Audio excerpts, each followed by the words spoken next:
Hello friends, welcome to the my YouTube channel. તો આજે આપણે ટેસ્ટી એવી ગુજરાતી દાળ ઢોકળી બનાવીશું. તો તે માટે વિડીયો ચાલુ કરતાં પહેલાં જો તમે મારી ચેનલ સબસ્ક્રાઈબ ના કરી હોય તો ફટાફટથી જઈને નીચે આપેલા બેલ આઇકન પર ક્લિક કરીને મારી ચેનલ ખુશી કુકિંગને સબસ્ક્રાઈબ કરો, જેથી મારા વિડીયો તમારા સુધી પહોંચી શકે.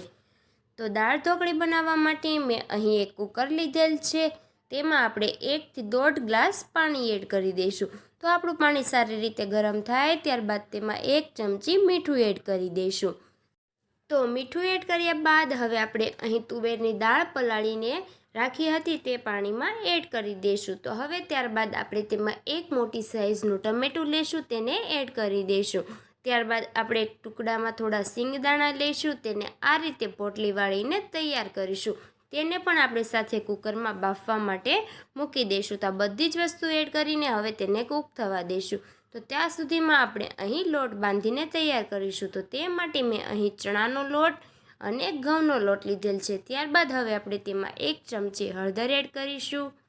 ત્યાર પછી હવે તેમાં 1 ચમચી કાશ્મીરી લાલ મરચું એડ કરીશું. ત્યારબાદ અડધી ચમચી મીઠું એડ કરીશું. આ બધી જ વસ્તુને આપણે હલાવીને એકદમ મિક્સ કરીને તૈયાર કરીશું. ત્યારબાદ અહીં આપણે થોડું પાણી એડ કરતા જઈશું અને તેનો લોટ બાંધીને રેડી કરીશું. તો હવે આપણે તેમાં 1 ચમચી તેલ એડ કરીને તેલનું મોણ આપી દઈશું. તો તેલનું મોણ આપીને હવે આપણે લોટને સારી રીતે કૂણવીને તૈયાર કરીશું. તો હવે આપણો લોટ બંધાઈને રેડી છે. તો તેને થોડીવાર માટે રેસ્ટ આપી દઈશું. ત્યાં સુધીમાં આપણી દાળ બફાઈને એકદમ રેડી થઈ ગઈ છે. તો હવે આપણે તેમાંથી જે સિંગદાણાની પોટલી હતી તે બહાર કાઢી લઈશું અને તેમાં મસાલા એડ કરીશું. તો તેમાં 1 ચમચી હળદર એડ કરીને થોડું પાણી એડ કરી દઈશું. ત્યારબાદ તેને આપણે બ્લેન્ડરની મદદથી ક્રશ કરી લઈશું. તો હવે આપણા સિંગદાણા સારી રીતે બફાઈને રેડી છે. તો તમે જોઈ શકો છો દાણા પણ રેડી થઈ ગયા છે. તો હવે આપણે દાળને ઉકળવા માટે મૂકી દઈશું. તો હવે બ્લેન્ડર ફેરવીને દાળ એકદમ રેડી થઈ ગઈ છે. તો હવે આપણે જે બાફેલા દાણા હતા તે તેમાં એડ કરી દઈશું. તો દાણા એડ કર્યા બાદ અહીં આપણે મીઠા લીમડાના 5 થી 6 પાન એડ કરી દઈશું. મીઠો લીમડો એડ કર્યા બાદ હવે આપણે તેમાં 1 ચમચી આદુની પેસ્ટ એડ કરી દઈશું. ત્યારબાદ 1 ચમચી ખાંડ એડ કરી દઈશું. અહીં આપણે 1 મોટી મરચી લીધેલ છે તે એડ કરી દઈશું. ત્યારબાદ હવે આપણે જે લોટ બાંધીને તૈયાર રાખ્યો હતો તેને આપણે મોટી રોટલી વણીને તૈયાર કરીશું. તો ત્યારબાદ હવે આપણે ઢોકળી બનાવવાની છે. તો આ રીતે આપણે રોટલી બનાવીને રેડી છે. તો હવે તેને છરીની મદદથી ઢોકળી પાડીને એકદમ રેડી કરીશું. તો ફ્રેન્ડ્સ, વિડીયોને બિલકુલ સ્કીપ ના કરતા અને છેલ્લે સુધી જરૂર જોજો, કેમ કે એકદમ ટેસ્ટી એવી દાળ ઢોકળી બનીને રેડી થવાની છે. તો ફટાફટથી જઈને નીચે આપેલી ઘંટડી પર ક્લિક કરો અને મારી ચેનલ ખુશી કુકિંગને સબસ્ક્રાઈબ કરો. તો હવે આપણી ઢોકળી એકદમ રેડી છે. તો હવે આપણી દાળ પણ ઉકળી ગઈ છે. તેમાં આપણે બધી જ ઢોકળી એડ કરી દઈશું. તેને પણ આપણે થોડીવાર માટે ઉકળવા દેવાની છે, જેથી આપણી ઢોકળી છે તે સારી રીતે બફાઈ જાય અને બધી જ વસ્તુ સારી રીતે બનીને રેડી થાય. તો થોડીવાર પછી તમે જોઈ શકો છો આપણી ઢોકળી પણ ધીમે ધીમે ચડવા માંડી છે. તો હજી તેને થોડીવાર સુધી રહેવા દઈશું. તો ત્યારબાદ હવે આપણે તેમાં એડ કરવાનું છે લીંબુ.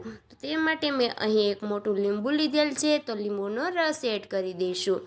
તો હવે લીંબુનો રસ એડ કર્યા બાદ અહીં આપણે લીલા ધાણા એડ કરી દઈશું. તો લીલા ધાણા એડ કર્યા બાદ તેને સારી રીતે હલાવી લઈશું. તો તમે જોઈ શકો છો હવે આપણી ઢોકળી રેડી છે. તો હવે આપણે તેનો વઘાર કરીશું.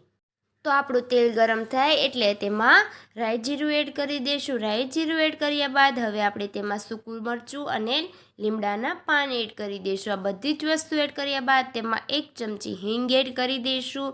ત્યારબાદ તેમાં અડધી ચમચી ગરમ મસાલો એડ કરી દઈશું અને 1 મોટી ચમચી કાશ્મીરી લાલ મરચું એડ કરી દઈશું. તો હવે આપણે તેનો દાળમાં તડકો આપી દઈશું. તો હવે આપણી દાળને તડકો અપાઈને એકદમ રેડી છે. તો તમે જોઈ શકો છો એકદમ ટેસ્ટી એવી દાળ ઢોકળી બનીને રેડી થઈ ગઈ છે. એકદમ કાઠિયાવાડી સ્ટાઇલમાં ગુજરાતી દાળ ઢોકળી બનીને રેડી છે. તો ફ્રેન્ડ્સ, તમને આ દાળ ઢોકળીની રેસીપી કેવી લાગે તે જરૂરથી કોમેન્ટ કરો અને મારી ચેનલ ખુશી કુકિંગને પ્લીઝ સબસ્ક્રાઈબ કરો, જેથી મારા અવનવા વિડીયો તમારા સુધી પહોંચી શકે. અને તમને ભાવતી અન્ય કોઈ પણ રેસીપીના નામ તમે કોમેન્ટ કરી શકો છો. તે રેસીપીની વિડીયો હું તમારા સુધી જલ્દી પહોંચાડીશ.